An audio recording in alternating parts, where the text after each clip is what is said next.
भगवते वासुदेवाय। ओम नमो भगवते वासुदेवाय। श्रीमन्नारायण नारायण हरि हरि। भजमन्नारायण नारायण हरि हरि। श्रीमन्नारायण नारायण हरि हरि। भजमन्नारायण नारायण हरि हरि। श्रीमन्नारायण नारायण हरि हरि। श्रीमन्नारायण नारायण हरि हरि। श्रीमन्नारायण नारायण हरि हरि। श्रीमद् महाभागवत पुराण की कथा।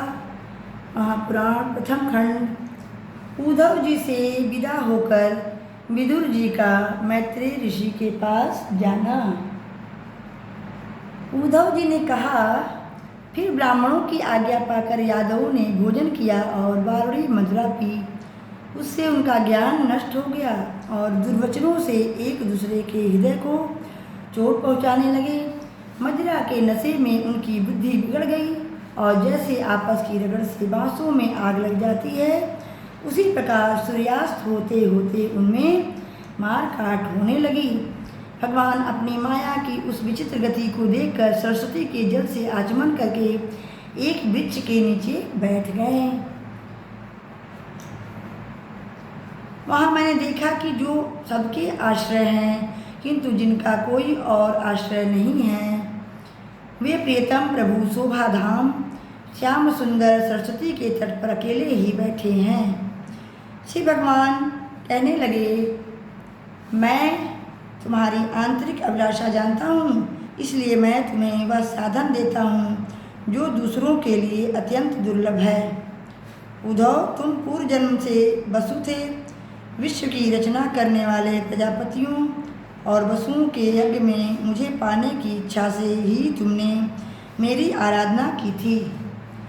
साधु स्वभाव उद्धव, संसार में तुम्हारा यह अंतिम जन्म है, क्योंकि इसमें तुमने मेरा अनुग्रह प्राप्त कर लिया है। अब मैं मर्त्यलोक को छोड़कर अपने धाम में जाना चाहता हूँ। विदुर जी, मुझ पर तो प्रतिक्षण पर उन परम पुरुष की कृपा बरसती है। इस समय उनके इस प्रकार आदरपूर्वक कहने से स्नेहवश मुझे रोमांच हो आया। मेरी वाणी गदगद हो गई और नेत्रों से आंसुओं की धारा बहने लगी।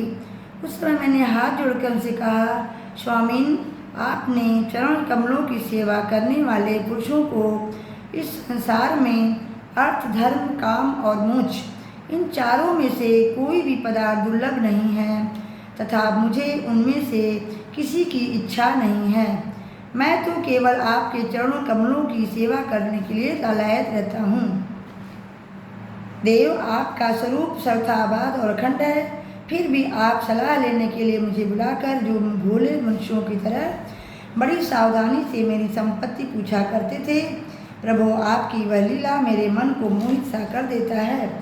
स्वामिन, अपने स्वरूप का गूढ़ रहस्य प्रकट करने वाला जो श्रेष्ठ एवं समग्र ज्ञान अपने ब्रह्मा जी को बतलाया था, वह यदि मेरे समझने योग्य हो तो मुझे भी सुनाइए, जिससे मैं इस संसार को दुख को सुगमता से पार कर जाऊं।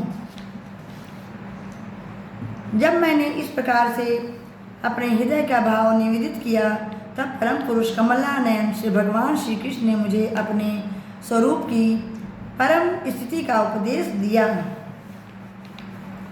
विदुर जी पहले तो उनके दर्शन पाकर बड़े आनंदित हुए, किंतु अब तो मेरे हृदय की उनकी विरह व्यथा अत्यंत पीड़ित कर रही है।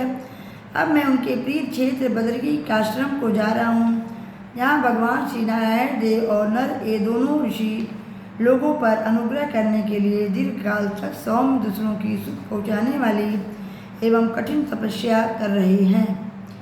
श्री सुखदेव जी कहते हैं, इस प्रकार उद्धव जी के मुख से अपने प्रिय बंधुओं के विनाश का समाचार सुनकर परम ज्ञानी विदुर जी को शोक उत्पन्न हुआ। विदुर जी ने कहा, उद्धव जी, योगेश्वर भगवान श्री कृष्ण ने अपने स्वरूप के गूढ़ रहस्य को प्रकट करने वाला जो परम ज्ञान आपसे कहा था वह आप हमें भी सुनाइए, क्योंकि भगवान के सेवक तो अपने सेवकों का कार्य सिद्ध करने के लिए ही विचरा करते हैं। उद्धव जी ने कहा, उस तत्वज्ञान के लिए आपको मुनिवर मैत्री जी की सेवा करनी चाहिए। इस मर्त्यलोक को छोड़ते समय मेरे सामने स्वयं भगवान ने ही आपको उपदेश करने के लिए उन्हें आज्ञा दी थी। श्री सुखदेव जी कहते हैं, इस प्रकार विदुर जी के साथ विश्वमूर्ति भगवान श्री कृष्ण के गुरु की चर्चा होने से कथामृत के द्वारा उद्धव जी का वियोग जनित महान तप शांत हो गया।